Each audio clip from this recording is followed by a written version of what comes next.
আমাদের প্রতিবেশী রাষ্ট্র ভারত কিছু উগ্রপন্থী হিন্দুরা আজও দেখলো আমার মুসলমানদের উপরে, মুসলমান মুসলমানদের উপরে ঘর বাড়ি জ্বালাই দিয়ে জবাই করতেছে। কথা বলেন ঠিক কিনা? আমি আজকে আপনাদের একটা কথা বুঝাইতে যাচ্ছি, সারা পৃথিবীতে ইহুদি, নাসারা, খ্রিস্টান, ইসরায়েল এরা এক হয়েছে মুসলমান নিধন করবে। কথা কি সত্য না মিথ্যা? কথা বলতে সত্য না মিথ্যা? কিন্তু ভাই ওরা জানে না, ওরা জানে না এই মুসলমান যদি পৃথিবীতে না থাকে, ওয়াল্লাহি বিল্লাহি তাল্লাহি আজকে মুসলমান সব মেরে সাফ করে দেবে এক সেকেন্ডের ভিতরে। যদি ইহুদি, নাসারা, খ্রিস্টান, উগ্রবাদী, হিন্দু, কাফের, বেঈমান এক সেকেন্ডের ভিতরে মাটিতে কেড়ে নেবে। কথা বলেন ঠিক কিনা? কারণ মুসলমানরা হলো বর। বলেন মুসলমানরা কি? কথা বলতে মুসলমানরা কি? বর। আর সারা পৃথিবীতে যত কাফের, বেঈমান ও মুসলিম এরা হলো বর জাতি। এরা কি? বুঝায় বলি, বরকে কেন্দ্র করে যেমন বরযাত্রীরা খায়, বর যদি না যায়, বুঝে থাকলে বলেন বরযাত্রী খাবার পায়? বরযাত্রী খাবার পায়? একইভাবে এই পৃথিবীতে যদি মুসলিম না থাকে, মুসলমানদের কারণে আজকে ইহুদি, নাসারা, খ্রিস্টান, বেদিন, বেঈমানেরা আজকে নিঃশ্বাস নিতে পারতেছে। কথা বলেন ঠিক কিনা? মুসলমানদের কারণে আজকে ইহুদি, নাসারা, বেঈমান, বেদিন, কাফের, ইসরায়েল, ভারতের উগ্রপন্থী হিন্দুরা আজকে বাংলার জমিনে যেসব হিন্দুরা আছে সকলেই কি করতেছে? আজকে খানা খেতে পারছে। কথা বলেন ঠিক কিনা? এজন্য মুহিব খান একটা কবিতা লিখেছিল, যুদ্ধ হবে। কি হবে? যুদ্ধ হবে, আবার যুদ্ধ হবে। বিশ্বাস করেন আল্লাহ রাসূলের হাদিস, আবার যুদ্ধ হবে। ভারত থেকে যেভাবে তারা শুরু করেছে, আমাদেরকে বুঝতে হবে ভারতে গাজরে হিট নেবে একটা যুদ্ধ হবে উগ্রপন্থী হিন্দুদের সাথে মুসলমানদের। খুব তাড়াতাড়ি সেই যুদ্ধটা হতে যাচ্ছে। এজন্য মুসলিম ভাইয়েরা আমার সচেতন থাকতে হবে, সতর্ক থাকতে হবে। অতি বিলম্বে খুব তাড়াতাড়ি জিহাদের ডাক আসতে পারে। আবার মাঠে ময়দানে হয়তো প্রস্তুতি নিয়ে ভারতের বিরুদ্ধে, ইসরায়েলের বিরুদ্ধে, কাফেরদের বিরুদ্ধে যুদ্ধ করতে হতে পারে। স্বামীকে, আবার বলতেছি, বিবিকে বিধবা করে মা বাপ থেকে বিদায় নিয়ে, সন্তান থেকে বিদায় নিয়ে এই যুদ্ধে কে কে যেতে রাজি আছি? তো হাত তুলে আল্লাহকে দেখা দেয়। প্রিয় ভাইরা, মিশে থাকলে আর হবে না। আমরা ভাবছিলাম সরজমিনে, আমি পরীক্ষিত 24 জুলাইয়ের যে আন্দোলন হয়েছিল স্পটে আমি ছিলাম। বিশ্বাস করেন আল্লাহর নামে কসম করে বলছি, যদি 24 জুলাই ছাত্ররা বুকের তাজা রক্ত না দিত, যদি জীবন না দিত, বিশ্বাস করেন আজকের এই মাহফিল হতো কিনা? সন্দেহ। কথা বলেন ঠিক কিনা? আমি জ্ঞানে সশরীরে সেখানে উপস্থিত ছিলাম। তারা বারবার বলেছে যে জুলাই আন্দোলন থেকে যদি কোনো কারণে মুক্তি পায়, ঘর থেকে ছাত্র শিবিরকে ঘর থেকে তুলে নিয়ে তারপরে বুকে গুলি করবে। কথা বলেন ঠিক কিনা? বিএনপির ভাইদেরকে তুলে নিয়ে গুলি করবে। আজকে আমরা দেখতেছি বিএনপির অনেক নেতারা এই তাফসীরের মাহফিলে বাধা দিচ্ছে। কথা বলেন ঠিক কিনা? আমি বারবার একটা কথা বলেছি, এখনো বলছি, এই দুঃসাহ দেখাবেন না। এটা তাফসীরুল কুরআনুল মাহফিল। গত 23 তারিখে ব্যক্তি হিসেবে তাকে নাও পছন্দ হতে পারে অনেকে, কবির বিন সামাদ ভাই ওখানে প্রধান বক্তা ছিলেন। সম্মানিত বড় ভাই মুস্তাফা মাহবুব আরো, আমি সব ভিডিওটা দেখে আপসেট হয়ে গেলাম। আলিপুর রৌদ চেয়ারম্যান যে অকথ্য ভাষায় গালিগালাজ করেছে, চোখ বাস্তু করে দেবে। হ্যাঁ, এরপরে হত্যার হুমকি, কত বিশ্রী মানে গালিগালাজ দিয়েছে। বিশ্বাস করে এটা একজন চেয়ারম্যানের কাছ থেকে আমরা আশা করতে পারি? যদি বলেন কেন, বিশ্বাস করেন বক্তা যখন দাওয়াত দিতে চাই, গত কয়েক মাস আগে কুমিল্লার কৃতি সন্তান কায়ুম নিয়াজি ভাইকে যখন আমি দাওয়াত দিলাম মাহফিলের জন্য, তিনি সরাসরি জানাই দিলেন সাতক্ষীরার মানুষেরা বেয়াদব, সাতক্ষীরার মানুষেরা ভালো আচরণ করে না। ভাই, দুই একটা কমিটি হতেই পারে, কিন্তু আমাদের সোচ্চার হতে হবে। এই তাফসীর মাহফিল থেকে যারা কোরআনের কথা করবে, আলেম ওলামাদেরকে অকথ্য ভাষায় গালিগালাজ করবে, আলেম ওলামাদের বিরুদ্ধে কথা বলবে, ইসলামের বিরুদ্ধে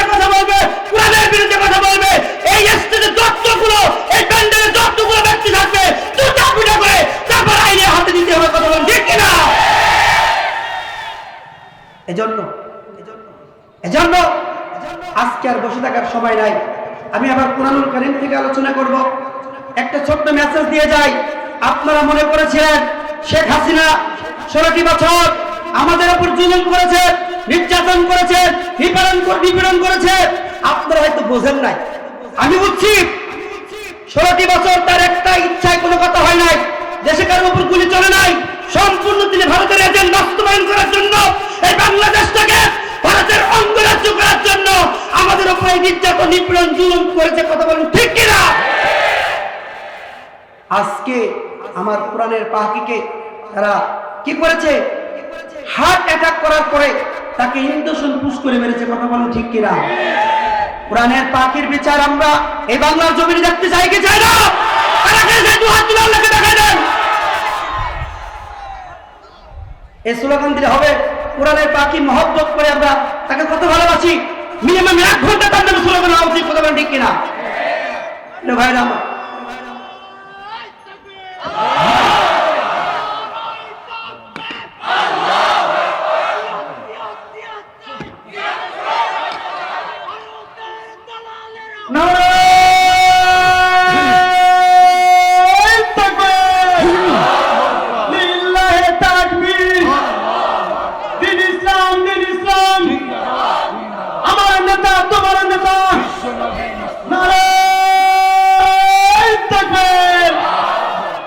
আপনারা ভুলে যেতে পারেন, আমি আবার বলছি ভাই, আপনারা ভুলে যেতে পারেন। কথাটা আমার কানে এখনো বাজছে। আমাদের সাবেক প্রধানমন্ত্রী শহীদ হাসান শেখ হাসিনার কথা বলেছিল, বিএনপিকে যেটাই পাবা সেখান থেকে ধরে পিটিয়ে তারপরে এরপরে আইনের হাতে সুপর্দ করবা। জামাত শিবিরকে যেখানে পাবা সেখান থেকে ধরে পিটিয়ে তারপরে আইনের হাতে সুপে দেবা। বিশ্বাস করে, এটা কি আমাদের মনে নাই? আজকে যদি তারা ক্ষমতায় থাকতো, আমার সন্তান আজকে আন্দোলন করেছে, আপনার ভাই আন্দোলন করেছে, আপনার আপন নিজের ছেলে আন্দোলন করেছে, বেঁচে বেঁচে ধরে তারপর ফাঁসির কাছে ঝুলাতে। কথা বলে ঠিক কিনা? এজন্য আগামী দিনগুলোতে আমরা সোচ্চার হব, সজাগ হব। এই কুরআনুল কারীম পার্লামেন্টে আমরা কে কে দেখতে চাই? একটু আল্লাহকে দেখাই দিন, দু হাত তুলে। আল্লাহ কবুল করে বলেন আমিন। আমি আর কথা বাড়াবো না। আমি পবিত্র কুরআনুল কারীমের 29 নম্বর পারা 78 নম্বর সূরা আল মুদ্দাসসিরের 40 থেকে 47 নম্বর আয়াত তেলাওয়াত করেছি। পাশাপাশি বিশ্বনবী অসংখ্য অগণিত হাদিসের মধ্য থেকে একটি হাদিসের অংশ বিশেষ তেলাওয়াত করেছি। আমি আপনাদের কাছে দোয়া চাই, আমি যেন আমার তেলাওয়াতকৃত আয়াত ও হাদিসের আলোকে সাবলীল ভাষায় কোরআন সুন্নাহ ভিত্তিক কথা বলতে পারি। আপনারা আমলের নিতে শুনে বাড়িতে যেতে পারেন। বলেন আমিন। আরো মহব্বতে বলেন আমিন। প্রিয় ভাইরা আমার, এই পৃথিবীতে আল্লাহ রাব্বুল আলামিন মানুষগুলো তৈরি করার পর মানুষগুলো মূলত 2টি দলে বিভক্ত হয়ে গেছে। বুঝে থাকলে বলেন তো কয়টি দলে? আপনারা যদি এত কথা বলেন লস করা যাবে না। এই সাইড দিয়ে কথা বলেন ভাই। এত বড় একটা প্যান্ডেল স্বেচ্ছায় নিজেরা কথা না বলে চুপে চুপে কাজটা সেরে নেন। বিশৃঙ্খলা করা যাবে না। একটা জায়গায় যদি বিশৃঙ্খলা হয়ে যায় তাহলে কিন্তু এই মাহফিলটা একদম পূর্ণ হয়ে যাবে। কেউ কথা বলবে না, অনুরোধ থাকবে, কেউ কথা বলবেন না। বলেন আল্লাহ সুবহানাহু ওয়া তাআলা এই মানুষগুলোকে তৈরি করার পর মানুষগুলো মূলত কয়টি ভাবে বিভক্ত হয়েছে? এবারে বলেন কয়টি?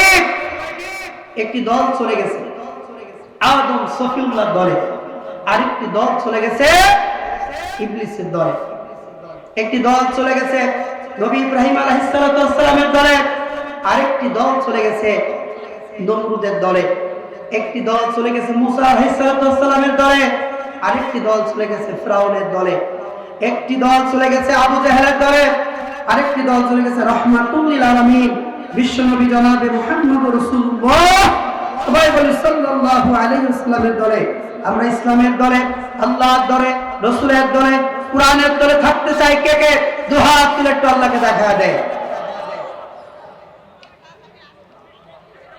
আল্লাহ রাব্বুল আলামিন বলেন ফারিকুম ফিল জান্নাতি ওয়া ফারিকুম ফিস সাঈর।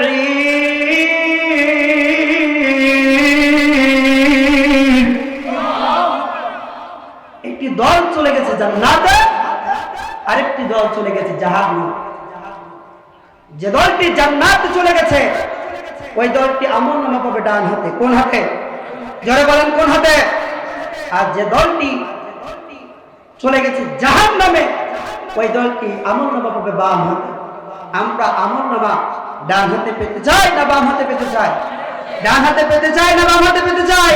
যারা ডান হাতে আমলনামা পেতে চাই ডান হাতটা উঠান, সবাই ডান হাতটা উঠাবেন। দেখবেন পাশে কে এখনো উঠাই নাই, হাত উঠাই রাখেন, হাত উঠাই রাখেন, একটু নাড়ান, একটু নাড়ান। যেহেতু অনেকের ঘুম পাচ্ছে, ঘুম ভাঙতে হবে, হাত উঠাই রাখেন। হে আল্লাহ, যারা ডান হাত উঠাইছে আবার মা বোনদেরকে বলবো, যারা মা বোনদের প্যান্ডেল আছে তারা ডান হাতটা উঠান। যারা ডান হাত উঠাইছে করিয়েন, বলেন আমিন। হাত নামান। আমলনামা পেয়ে যাবে। আমলনামা পাওয়ার পর অত্যন্ত খুশি হয়ে যাবে, আনন্দিত হয়ে যাবে। আনন্দিত হবে না কেন? এটা তো চারটে গাড়ির ব্যাপার না, সাধারণ কোনো ব্যাপার না। ডান হাতে আমলনামা পাওয়ার পরে জান্নাতের সার্টিফিকেট পাওয়া, বলেন আল্লাহু আকবার। দুনিয়ার জমিনে আমার ছেলে আমার মেয়ে যদি কোনো পরীক্ষায় কৃতকার্য হয়ে যায়, রেজাল্ট ভালো করে চাকরি পেয়ে যায়, বলেন তো খুশি হন না বেজার হন? খুশি হয়ে যান। বাজারে চলে যান, কদমতলা বাজার, রতনপুর বাজারে যাওয়ার পর মিষ্টি কিনে নিয়ে আসে। এবার আনার পরে বিতরণ করেন আর বলেন, লোকেরা যদি জিজ্ঞাসা করে ভাই কিসের মিষ্টি খাওয়ান, আপনি বলেন আমার ছেলে, আমার মেয়ে, আমার আপনজন অমুক ব্যক্তি আজকে একটা চাকরি পেয়েছে, কৃতকার্য হয়েছে, রেজাল্ট ভালো করেছে, এই জন্য তাদের জন্য আপনাদেরকে মিষ্টি খাওয়ানো হয়। কথা ঠিক না? অথচ যে ছেলে যে মেয়ে 17, 18, 20টা 25টা বছর কষ্ট করে লেখাপড়া করল, দিন নয় রাত নয় কঠিন এবং কঠোর পরিশ্রম করে লেখাপড়া করলো, যখন ভালো রেজাল্ট করলো মিষ্টি তো তাদের খাওয়ানো দরকার ছিল। কথা বলতে ঠিক না? তাদের তো খাওয়ানো দরকার ছিল, কিন্তু কেন খাওয়ায়নি? সে যখন কৃতকার্য হলো, সাকসেস হয়ে গেল, খুশিতে এসে সকল মানুষকে মিষ্টি খাওয়ার কথা বলেন, ঠিক কিনা? ভাই আমার, কিন্তু যে ছেলে যে মেয়ে ফেল করলো তার মনটা খারাপ হয়ে যায়, ফোনটা বন্ধ করে দেয়, আর কারোর সাথে কথা বলে না। কথা বলেন ঠিক কিনা? একই ভাবে যে বান্দা বাম হাতে আমলনামা পেয়ে যাবে, তাফসীরের কিতাবে এসেছে স্বাভাবিক ভাবে দেওয়া হবে না, পেট ছিদ্র করে পিঠ থেকে হাতটা বের করা হবে। এরপরে আল্লাহ বলবেন তার হাতে আমলনামা দেওয়া হবে। এরপরে আল্লাহ বলবেন ইকরা কিতাবাকা কাফা বিনাফসিকা আল-ইয়াওমা আলাইকা হাসিবা। আল্লাহু আকবার। হে গোলাম, পড়ো পড়ো, তোমার আমলনামা পড়ো। আজকে তুমি তোমার আমলনামা পড়ার জন্য নিজে যথেষ্ট। বান্দা আল্লাহকে ডেকে ডেকে বলবে মালিক, আমার চেহারা স্বপ্নের দিকে, আমলনামা পিছন দিকে, কিভাবে আমি আমার আমলনামা পড়ব?